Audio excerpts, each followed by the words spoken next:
আসসালামু আলাইকুম বন্ধুরা, আজ জানব শবে বরাত করা কি ঠিক। সহিহ হাদিস অনুযায়ী উত্তর: শবে বরাতের ভুল ধারণা।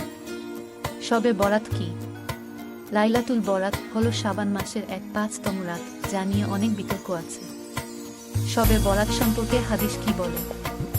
সহিহ হাদিস: রাসূলুল্লাহ সাল্লাল্লাহু আলাইহি বলেছেন, শাবান মাসের মধ্য রজনীতে 5 তারিখের রাতে আল্লাহ তাআলা দুনিয়ার নিকটবর্তী আসমানে অবতরণ করেন এবং অসংখ্য মানুষকে ক্ষমা করে দেন। ইবনু মাজাহ 1388, তিরমিজি 739। কিছু আলেম এটি হাসান বা সহিহ বলেছেন, আবার কেউ দুর্বল বলেছেন। জাল বা দুর্বল হাদিস: অনেক হাদিসে শবে বরাতের নির্দিষ্ট নামাজ, হালুয়া রুটি খাওয়া বা তাকবীর লেখা হয় এমন কথা বলা হয়েছে, যা সহিহ নয়। তবে এটিকে বিশেষ অনুষ্ঠান, আতশবাজি বা হালুয়া রুটি খাওয়ার রাত হিসেবে পালন করা বিদআত। সঠিক আমল কি হওয়া উচিত?